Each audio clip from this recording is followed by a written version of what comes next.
Allow me to start by reading our passage for today. It would be good for us to at least get an overall picture of the story that we will be looking at today, because we will be jumping from one detail to another later on as we look at this story. Exodus chapter 2, beginning from verse 11 to verse 25. It says here, one day when Moses had grown up, he went out of his people and looked on their burdens. And he saw an Egyptian beating a Hebrew, one of his people. He looked this way and that, and seeing no one, he struck down the Egyptian and hid him in the sand. When he went out the next day, behold, two Hebrews were struggling together. And he said to the man in the wrong, why do you strike your companion? He answered, who made you a prince and judge over us? Do you mean to kill me as you killed the Egyptian? Then Moses was afraid and thought, surely the thing is known. When Pharaoh heard of it, he sought to kill Moses. But Moses fled from Pharaoh and stayed in the land of Midian and sat down by a well. Why don't we pause for a short prayer? Father, we thank you for another opportunity to look at your word. May you use this passage, Lord, to speak to each one of us today. In Jesus' name we pray. Amen. You know, one of the realities that we have to face in life is that once in a while we encounter failures, right? Is there anyone who have not yet failed at one point, at any point in your life?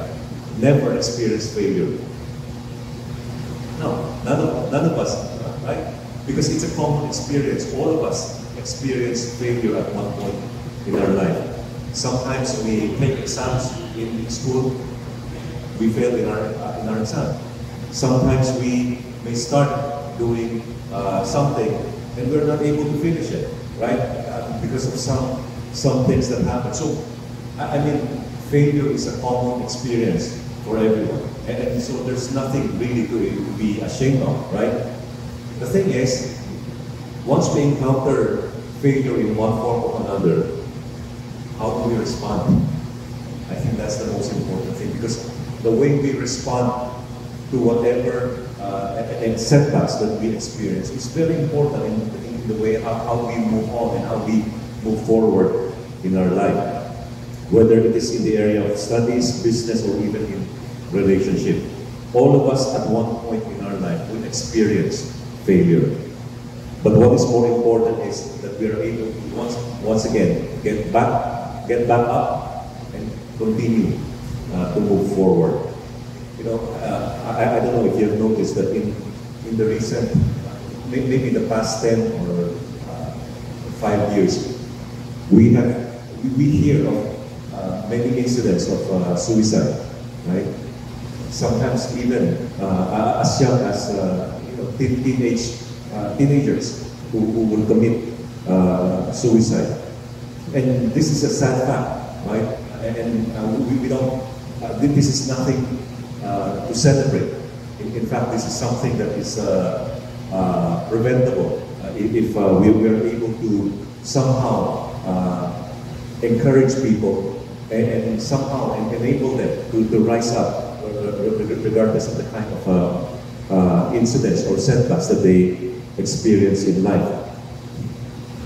Some people, because of the setbacks that they experience in life, you know, somehow lost all motivations already. You know, people get depressed, and it is normal. It is normal sometimes for us to be lonely, be depressed because of what we do. Sometimes, some people would, because of the setbacks that they experience, would try to start harder, and they would, you know, work harder even more. That sometimes they work hard to the point that they're not able to rest anymore, right? And which also become another setback in their life. The thing is, all of those things are natural responses to the setbacks that we encounter in life. But I think it's very important for us to go back to the scripture and maybe ask, are there some stories in the scripture where we can learn how to get back whenever we experience setbacks in life? You know, one of those things that failures or setbacks in life do in our lives is that sometimes it reveals what is inside our hearts, right? How we respond to those setbacks somehow shows what is inside our hearts. Maybe because of those things, we begin to, get angry at God, right? And say, yeah, I'm turning away from Him. Sometimes, because of those things, we begin to treat other people in different ways, and somehow it shows what is inside our hearts, and somehow it's a good thing also because we are able to correct those things that are inside our hearts. So it's not necessarily a bad thing. The thing is, once we see those things, how do we move forward? How do we respond? And what kind of corrective measures are we going to do? Failure in life is not necessarily a bad thing, right? The thing is, we are able to respond to it properly. Remember the passage from James? It says, consider it pure joy whenever we experience trial. Allow me to change the words of it a little bit. I know we are not supposed to change the words from the Bible, but allow me to use that principle to apply it in the area of failure. Consider it pure joy whenever we experience setbacks in life. Why? Not because it is a joyful thing to experience setback, but we can consider it a joyful thing. Why? Because first of all, it shows us what is inside our hearts. It shows us what are some of the areas in our lives that need to be corrected. And somehow it gives us an opportunity to grow and to learn and to improve. Right? We don't consider failures as the end of everything. But instead, we need to consider them as people say, a stepping stone. There is a roadblock. What do? We step on it so that we will be able to move to a higher, as people say. And I think that is a very good illustration, right? That somehow, even though there are some things that block our path, we are able to move past it with the help of God. You see, Exodus chapter 2 shows us a story of a man who also failed, who had setbacks in his life. And somehow, his experience here in Exodus chapter 2, somehow it gave him an opportunity to grow as a person. It gave him an opportunity to learn and to improve and to trust the Lord and somehow to become a better person. And I'm talking about Moses, and I'm sure you know him also.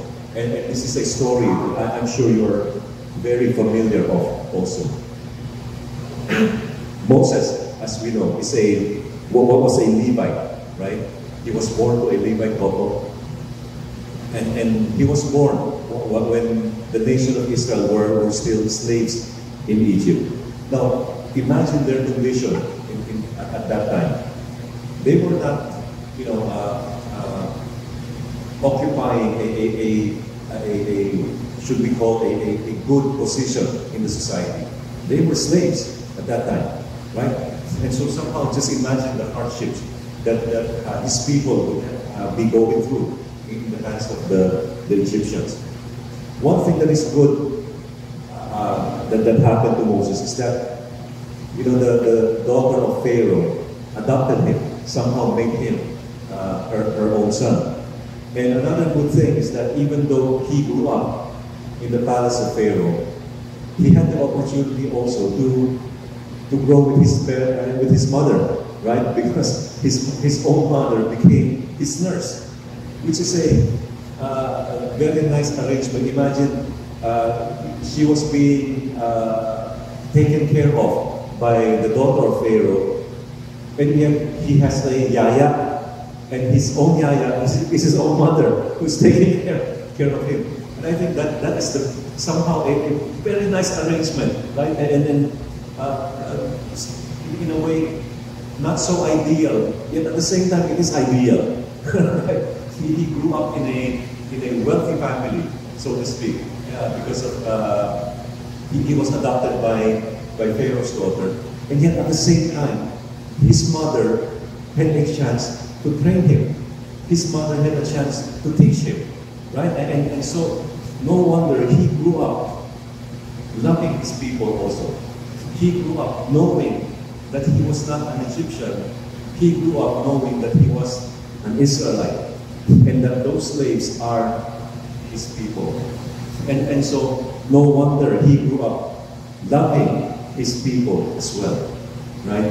And so, we came to this story in Exodus chapter 2, and we are told in verse 11 that one day when Moses had grown up, he went out to his people and looked on their burdens, and he saw an Egyptian beating a Hebrew, one of his people. Notice how that expression kept being repeated, that the Hebrews are one of his people. Meaning, yeah, at that time, maybe he would dress like an Egyptian. Maybe he would talk like an Egyptian. In fact, when he ran away from Egypt and went to Midian, remember how the Midianites, when they saw Moses, their reaction, what was their reaction? Oh, there was an Egyptian who came here. Imagine he was an Israelite. And when other people saw him, he said, oh, he's an Egyptian, right? Chinese here in the Philippines, we dress like Filipinos. Sometimes we talk like Filipinos. I wonder if we go to another country, what would they say? Would they say, oh, a Filipino came here, or a Chinese came here, right? Maybe if they look at our eyes, they would say, oh, he's Chinese. But maybe when we start talking, oh, a Filipino came here. Why? Because we are already able to adapt to our surroundings. And somehow we dress, our manner, somehow we learn the culture of the host country. And no wonder, somehow, in the case of Moses, he also learned the ways of the Egyptians. Maybe he talked like an Egyptian, he dressed like an Egyptian, and somehow even in his demeanor, there's something about the way he lived, or the way he moves or behaves, that's very similar to an Egyptian. No wonder the Midianites said, oh, here's an Egyptian. But even though that is the case, the scripture continues to tell us that when Moses saw the Israelites are what? One of his people. Even at that time, he was still considered as what? A Hebrew, an Israelite.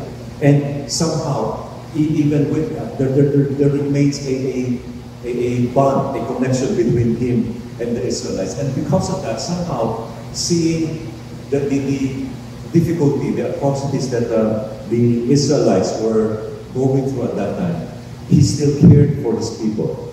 And he still wanted to help them. And one of the things that we would notice also is that if you go back to verse 11, it says, one day when Moses had grown up, he went out to his people. Meaning he was very intentional about it, right? He intentionally went to the place where the Israelites were working, and just to look at what they're doing and to see their welfare and how they're doing, right? And I think the fact that Moses was intentional in doing that somehow tells us that there is something in him that will still, it shows that he has still affinity with his people, that he wanted to make sure that his people are doing well. It's not like, oh, I already grew up in the palace. I'm okay. I don't care about them anymore. Right? He still cared for his people, and that is why he intentionally went out. and had gone to where the people were, where his people were, and just to make sure that he knows that their conditions are okay. Right? I think this shows us the kind of heart that Moses had. Right? He still cared for his people, and that is why somehow he went there to look at their welfare. Right? He went there to at least have an idea how they're doing. You know, every time we have an election, right? That's the time we would see politicians come out and talk to people, right? If it is not election year, we don't normally, of course there are some who do that, but there are others who, they don't do that, right? But, come election year, candidates would go out and meet the people and ask them about their welfare. In the case of Moses, he was not running for any public office. Right? He doesn't have to do that. Right? Why did he do that? The answer is simple. Because he cared for his people. And somehow that shows us that there really was something in him that somehow would make him a good servant for the Lord. Right? Why? Because there is something in him that cares for his people. But even though that he has a heart to care for his people, it seems that his methodology wasn't the best, right? What did he do? When he saw that there was an Egyptian beating a Hebrew, what did he do? He killed the Egyptian. Not a very wise thing to do, right? Not something that we would recommend, or not something that we would say, yeah, we saw that an Egyptian beating one of his slaves, and therefore we need to kill the Egyptian beating a slave. But that is what Moses did, right? And so, obviously, this is not something that God wants him to do, right? And I think this is one of those principles that we can learn from this story. That whenever we wanted to do something, whether we have the right heart or not, the one thing that we need to ask, one question that we need to ask is this what the Lord wants me to do? Is this the right thing to do? Yeah, maybe our motives are right. Maybe we have the right intention. But the thing is it something that God wants us to do? And I think that's one important principle that we can learn from this story. That whenever we do something, we need to ask first, is this what God wants me to do? Obviously, Moses did that. But Moses obviously did not do what God wants him to do. I don't think it is the Lord's will for him to kill the Egyptian. Would you agree? But he didn't. I don't think God instructed Moses and say, you go ahead and kill that Egyptian who's beating the Hebrew. There could be other ways to deal with that problem, right? What Moses did was not right. Why? Because it is not what God wants him to do. But there's another thing that we can learn from his story. Look at what it says here in verse 12. He looked this way and that, and seeing no one, he struck down the Egyptian and hid him in the sand. What did he do? After he did something wrong, he tried to cover up for his wrong. He hid the body so that no one will find out. Now, why do you think he would need to bury hid the body of the Egyptian? Notice that the expression that the Bible used here in verse 12. He looked this way and that. And then, seeing no one, he struck down the Egyptian and hid his body in the sand. Right? you know, hitting his body in the sand seems to be like burying the dead body, right? Now, if we bury a dead person, that is a sign of respect, right?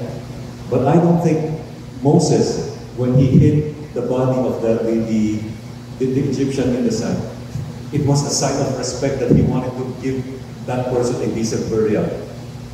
He did not want to give that person a decent burial. Why did he hit the body in the sand? So that there will be no evidence of his wrongdoing, right? It's not like, you know, oh, that person died and therefore we need to give this person a decent burial because we respect this person, therefore we need to bury this person and we give him a decent burial. No, that was not the case in the case of what Moses did. He disrespected the person, he killed the person. In fact, the way he said here, he looked this way and that way, meaning what? He made sure that no one saw him doing what he did. He looked this way, he looked that way, and when no one was seeing, he struck down the Egyptian, making sure that no one saw him. And then he continued by covering up for his wrongdoing. Of course, that is what he thought. He thought no one saw him. But as we continue on in verse 13, it says, when he went out the next day, behold, two Hebrews were struggling together. And he said to the man in the wrong, why do you strike your companion? And that person said, who made you a prince and judge over us?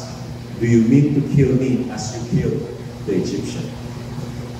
That's when he realized that no matter how hard he tried to cover up for his wrongdoing, someone knew what he did wrong. And there's no way to cover up for his wrongdoing. Right? See, this is another principle I think we can learn from this story. Somehow failures would help allow us to depend on the Lord. But sometimes, whenever we did something wrong, it's a natural tendency for humans to do what? To cover up. Why? I say, Bitsuwa, well, and sometimes it is embarrassing, right? Whenever we did something wrong, we feel embarrassed, and so we wanted to cover up everything, right? Well, because sometimes it is embarrassing. You know, I have been in the ministry for 20 plus years, and as much as possible, I don't want to talk about politics whenever I preach. But for the past several years already, as I watched foreign news, I don't know if you have seen the foreign news also, the news from US. You may have heard that the former president of the US is now a convicted felon, right? He was convicted because of the election fraud, election interference, because he slept with a porn star. And then he tried to cover it up by paying that adult film star money so that she would not talk.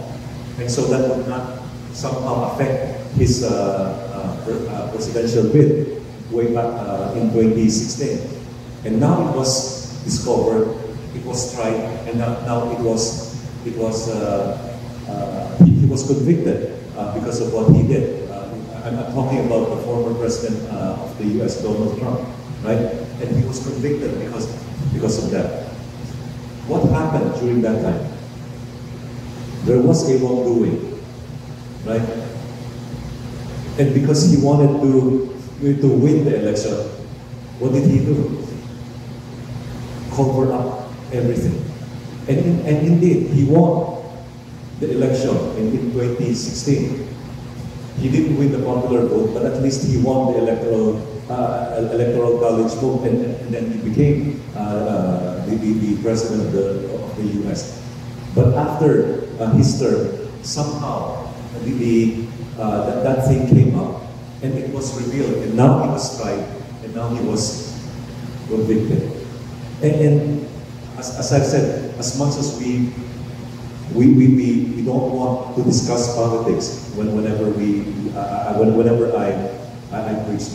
Somehow, as I look at the news, I think this is one story where we can learn a valuable lesson also, right? That no matter how we cover up for our wrongdoing, a time will come when those wrongdoings will what? Will come out. And when it does, we will have to face the consequences of it also, right? It is better somehow to somehow admit wrongdoing and try to make corrections and somehow so that we can move forward rather than to cover it up and pretend there is nothing wrong, right? So in the case of Moses, that is also something that he tried to do. He tried to cover up for the wrong that he did. But the sad thing is, it took him only one day, just one day, for his wrongdoing to be revealed. He thought no one saw him, not realizing that what he did the day before, just the next day, someone already revealed to him, I saw what you did yesterday. Are you going to kill me also, just like what you did to the Egyptian yesterday? And he thought he was able to get away with it already, right? And I think this is one other important principle that we can learn, right?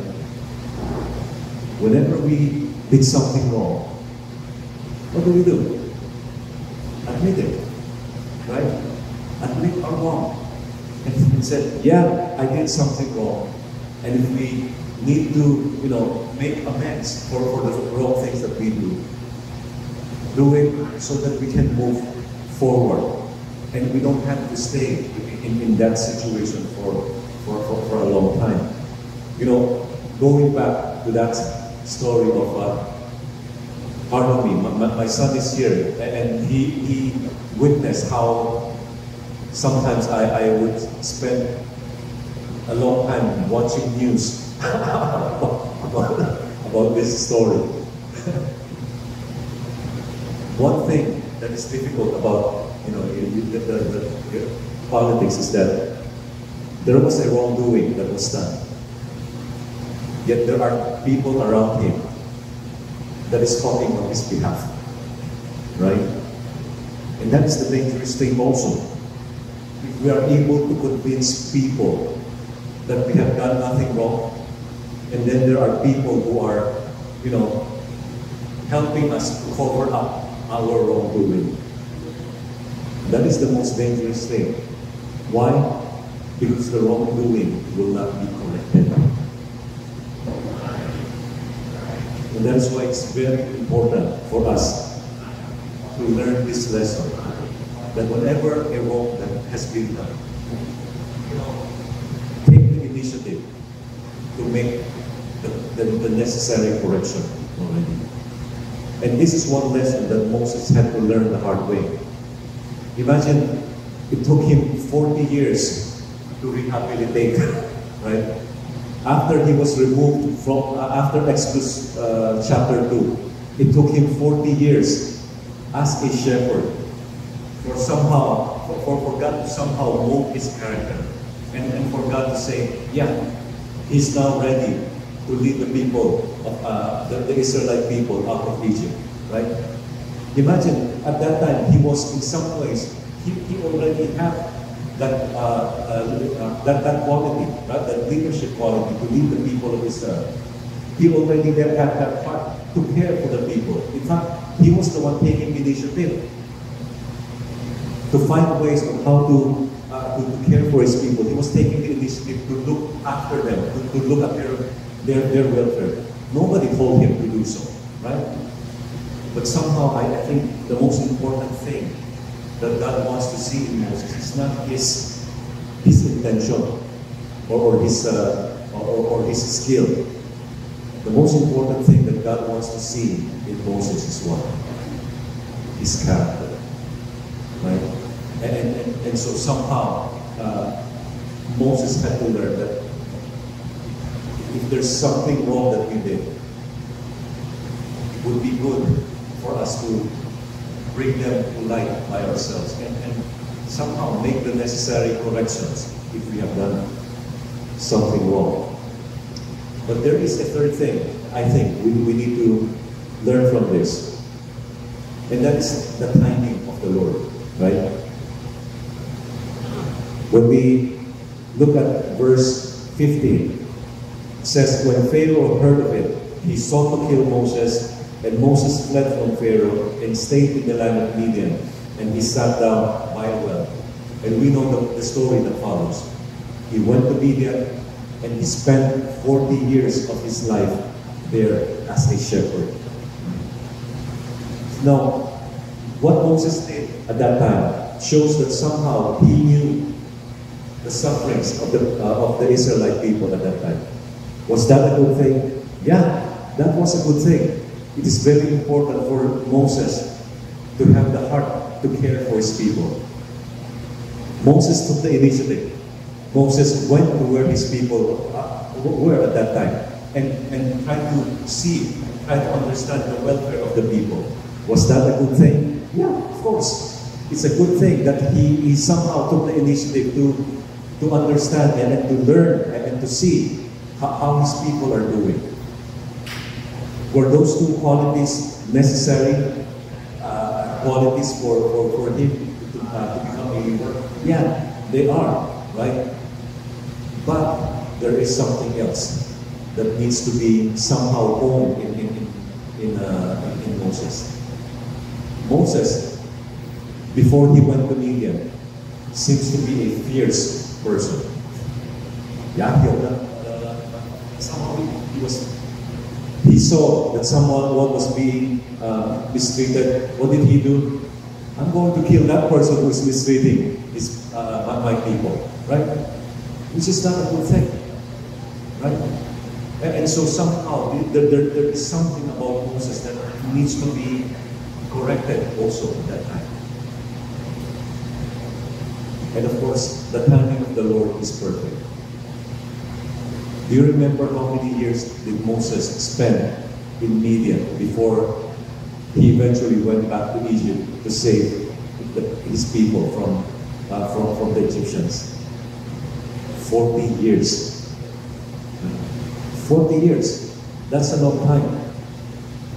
I'm looking at this room here. I'm sure many of us have already reached 40, right? But I'm looking at some of us here. There's still quite a number who have not yet reached 40 years of age. Imagine, since the time, for those of you who are not yet 40, meaning from the time you are born until now, Moses had not yet been called back to Egypt. He would need to stay another how many years before you reach 40, before the Lord will call back Moses to Egypt to save the Israelites from the Egyptians. It took him that long, right? Why? Because that is the timing of God. The timing of God is perfect, right? There are several passages from the Scripture that encourages us not to delay. Like, for example, in the book of Ecclesiastes, Ecclesiastes 11:4 tells us that whoever watches the wind will not plant. Whoever looks at the cloud will not reap. Meaning, if we keep on delaying to do something, we would not be able to accomplish anything at all, right? So, somehow we should not keep on delaying if we wanted to do something. So doing something early is also good. That is what Ecclesiastes tells us. However, there are also passages in the Scripture that tells us, not to be impulsive, right? Look at Psalm 32, verses 8 and 9, for instance. He said, I will instruct you and teach you in the way you should go. I will counsel you and watch over you. Do not be like a horse or a mule, which have no understanding, but must be controlled by a bit or a bridle, or they will not come to you. Notice the two kinds of animals that were mentioned here. The psalmist talks about first a horse, and then he talks about a mule. What's the difference between a horse and a mule? Now, of course, a horse is an animal that can run very fast, right? What about a mule? Can it run fast? Or it cannot. A mule can carry a heavy load, right? But one difference between a horse and a mule is that while the horse can run very fast, a mule is something that moves very slow, right?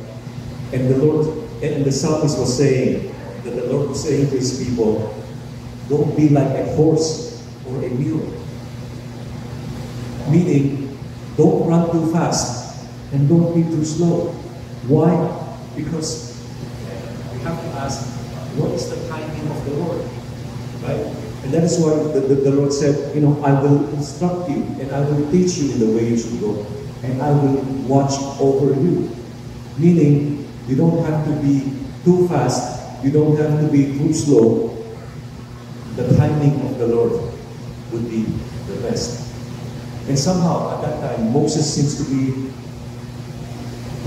wanting to do everything his way, in his time, right? He wanted to act quickly. He wanted to save his people from the Israelites already, right? But his ways is not the way of the Lord. His timing is not the timing of the Lord. And that is why the Lord had to teach him a very important lesson about life.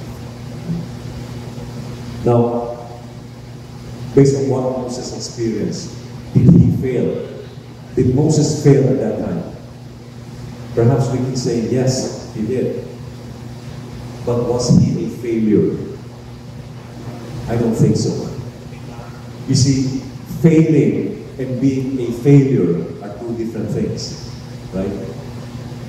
The fact that we fail once in a while does not necessarily mean that we are a failure as a person. Right? Everyone fails once in a while, and that is part of life. But the fact that we fail once in a while does not necessarily mean that we are a total failure as a person. And I think that that's a very important lesson that we can learn from the life of Moses. Moses failed, but he wasn't a failure, right? Moses did what he wanted in his way, in his own time. But the Lord said, no, that's not the way to do it. And so the Lord had to teach him a very important lesson. First, whenever he would do something, he had to make sure that what he was doing is what the Lord wants him to do. And I think this is also a lesson that we need to learn. We need to do things because the Lord wants us to do it. Secondly, if we did something wrong, we don't have to hide it, right? And somehow, if there's a way to correct those wrongdoing, then the best person to correct our own wrongdoing is ourselves. Right? To admit that we have done something wrong and make necessary corrections for it. And thirdly, the Lord's timing is very important. Right? We don't have to hurry, we don't have to be too slow, but somehow we have to continue to pray and ask the Lord when is the right time to do something that He wants us to do. And I think as long as we are keeping in step with the Lord, there's no such thing as a failure in the eyes of the Lord. And we would continue to do and to glorify God in whatever thing that we are doing. Whether it be in school, whether it be in business, or whether it be in our relationship in life. Somehow the Lord will be with us as we continue to keep in step with Him. May the Lord bless you.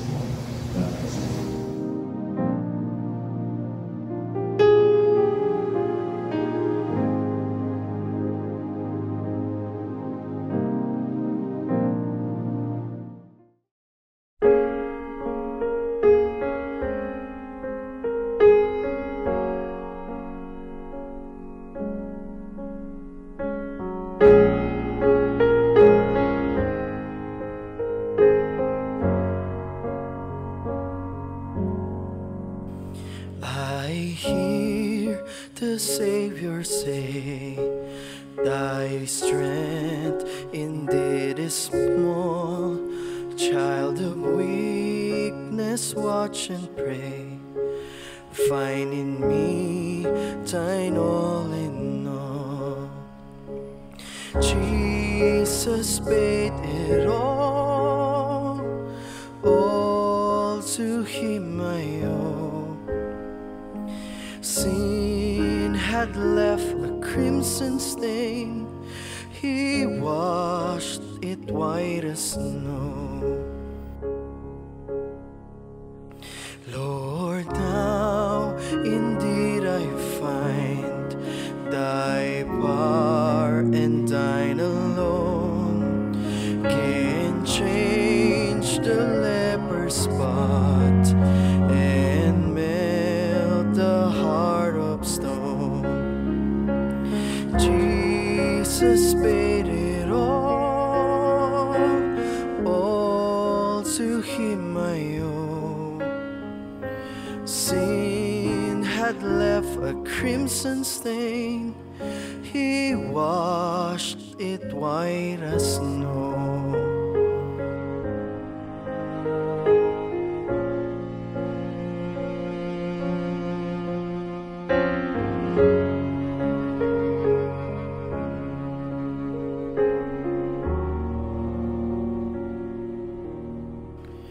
For nothing good have I, whereby thy grace to claim. I'll wash my garments white in the blood of Calvary's Lamb. Jesus paid it all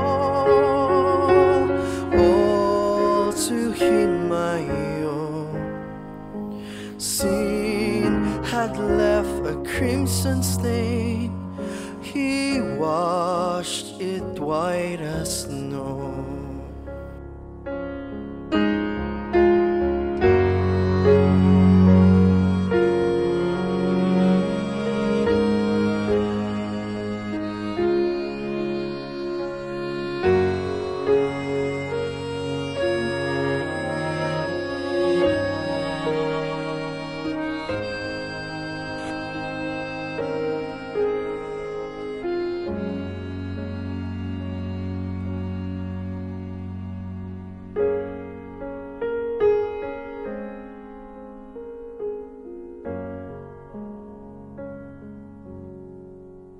And when before the throne I stand in him complete, Jesus died my soul to save. My lips shall still repeat, Jesus paid it all to him I owe. Sin had left a crimson stain, he washed it white as snow. Jesus paid it all to him I owe. Sin had left a crimson stain, he washed it white as snow. Dear Lord in heaven, we are very thankful for your Son, Jesus Christ, who died on the cross for our sins. We thank you, Lord, for that wonderful gift. We honor you and we praise you. In Jesus' name, amen.